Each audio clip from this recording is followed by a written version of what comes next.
Marcus Chen pulled up to the Beverly Hills Hotel, and what he saw in his rearview mirror was about to change his entire life. A guy in a hoodie and sunglasses, just another celebrity trying to hide. But wait a minute. This wasn't just any celebrity. October 8, 2023, Los Angeles, California. Marcus had been driving for Uber for 3 years. Night shifts, weekend shifts, every single shift he could get. The notification popped up on his phone at 11:47 p.m. Pick up at Beverly Hills Hotel, 5-star passenger rating. He accepted it, but that wasn't even the shocking part. The real story was about to unfold in the next 47 minutes, and nobody, absolutely nobody, could have predicted what would happen next. Let me tell you. Marcus was exhausted that night. His eyes were red. His hands were shaking slightly on the steering wheel. Because here's the thing.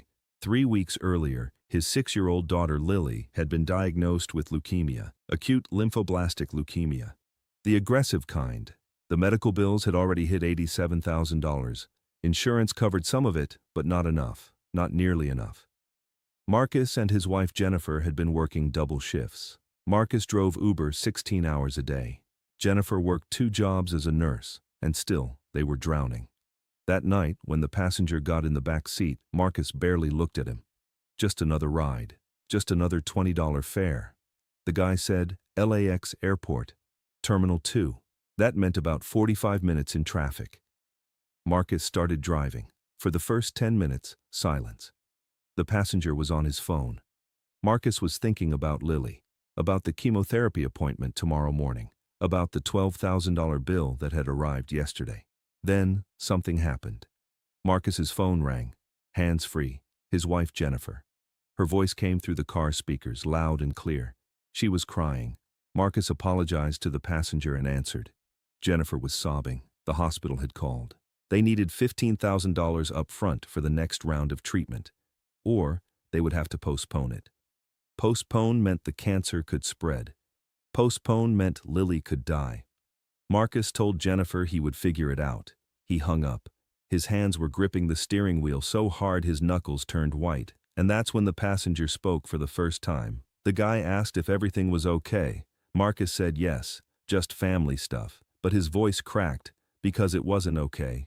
Nothing was okay. The passenger asked again. Marcus looked in the rearview mirror. The guy had taken off his sunglasses. Something about his eyes seemed genuine, kind. So Marcus told him everything. The diagnosis 3 weeks ago, the medical bills piling up, the insurance that covered only 60%, the $87,000 already spent, the $15,000 needed by Friday, the fear that his daughter might die because he couldn't afford to save her. Marcus talked for 20 minutes straight. He couldn't stop. It all came pouring out. The passenger just listened, didn't interrupt, didn't check his phone, just listened. When Marcus finished, the car went silent. They were almost at LAX. Marcus felt embarrassed. Why had he told a complete stranger his entire life story? He apologized, said he didn't know why he had overshared like that. The passenger said it was okay. Then he asked about Lily. What did she like? What made her happy? Marcus told him. Lily loved drawing. She wanted to be an artist when she grew up. Even in the hospital bed, she would draw pictures. Butterflies, flowers, rainbows. She told her dad that when she got better, she was going to paint the whole world with colors. The passenger went quiet again. Marcus pulled up to Terminal 2 at LAX. The ride was over. He expected the guy to get out, maybe leave a $5 tip if he was lucky. Instead, the passenger asked for Marcus's Venmo username. Marcus gave it to him, didn't think much of it. Probably a $20 tip. Maybe $50 if he was generous. The passenger got out of the car, thanked Marcus for the ride, wished him good luck with Lily. Then he walked into the airport and disappeared into the crowd. Marcus sat there for a minute, tired, defeated, ready to start the next ride. He checked his phone for the next pickup request, and that's when he saw it. A Venmo notification from someone named Justin B. The amount, $100,000. Marcus stared at the screen. This had to be a mistake, a glitch. There was no way. He refreshed the app. The notification was still there. $100,000. Confirmed. Deposited. His hands started shaking. He couldn't breathe. He called Jennifer immediately. She didn't believe him. He sent her a screenshot. She screamed so loud he had to pull the phone away from his ear. But Marcus was confused. Who was Justin B? He went back to the ride details. 5-star passenger, hundreds of 5-star ratings. But no profile picture, no last name, just Justin B. Then it hit him. And the hoodie, the sunglasses, the privacy, the kindness in his eyes. Marcus Googled Justin B. celebrity. And there he was, Justin Bieber. The global superstar who had just gotten into his 2015 Toyota Camry and listened to him talk about his dying daughter for 20 minutes. Marcus started crying right there in the airport pickup lane. Security had to ask him to move. He drove home in a daze. The $100,000 was real. It was already in his account. The next morning, Marcus and Jennifer went to the hospital. They paid the $15,000 for Lily's treatment. They paid off the entire $87,000 in existing medical bills.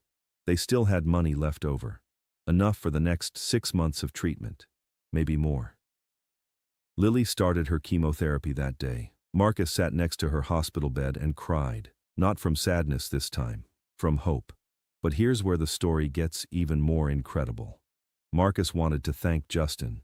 He tried to find him. He sent messages on Instagram, on Twitter, through Uber support. Nothing worked. No response. 2 weeks passed. Marcus kept driving Uber every night, hoping maybe Justin would request a ride again. It never happened. During those 2 weeks, something else was happening. Lily's treatment was progressing. The first round of chemotherapy had started. Marcus would sit in the hospital room every morning before his Uber shifts. He would watch his daughter sleep, her tiny body connected to tubes and machines, her hair starting to fall out in clumps. But she was fighting. Every single day. The nurses noticed something different about Marcus.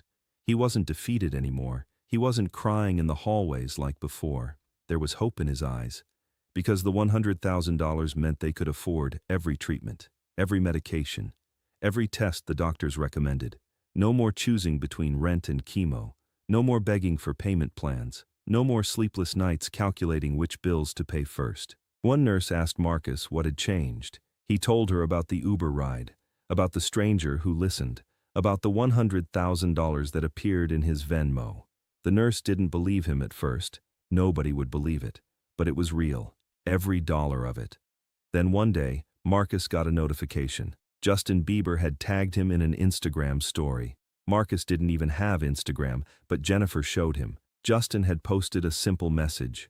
No photo. Just text. It said, "Marcus and Lily, I hope the treatment is going well. You don't owe me a thank you. Your story reminded me why I have this platform. To help people who are fighting battles nobody sees. Stay strong." The post had 47 million views in 6 hours. Marcus stared at his wife's phone screen. His hands were shaking. Justin Bieber knew his name. Justin Bieber was thinking about Lily. This wasn't just a random act of kindness. This was personal. And that's when everything exploded. People started investigating. Who was Marcus? What was his story? News outlets picked it up. CNN, BBC, TMZ.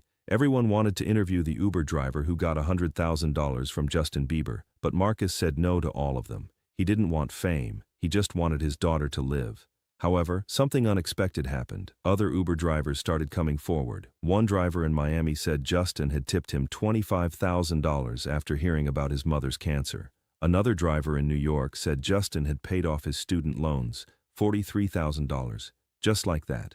A driver in Chicago said Justin had given her $30,000 for her son's autism therapy. But it didn't stop there. A driver in Seattle came forward. Justin had paid his rent for 6 months after hearing he was about to be evicted. A driver in Atlanta said Justin had covered her father's funeral expenses, $18,000. She had been crying in the car when Justin got in.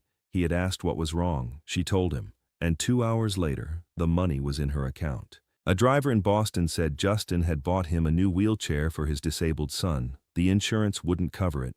Justin asked for the link to the wheelchair online, bought it immediately, had it delivered to their house the next day.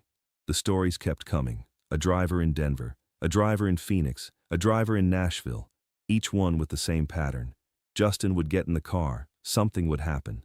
The driver would share their struggle. Justin would listen, really listen. And then he would help. Quietly. Without fanfare, without cameras. People went crazy. How many Uber drivers had Justin helped?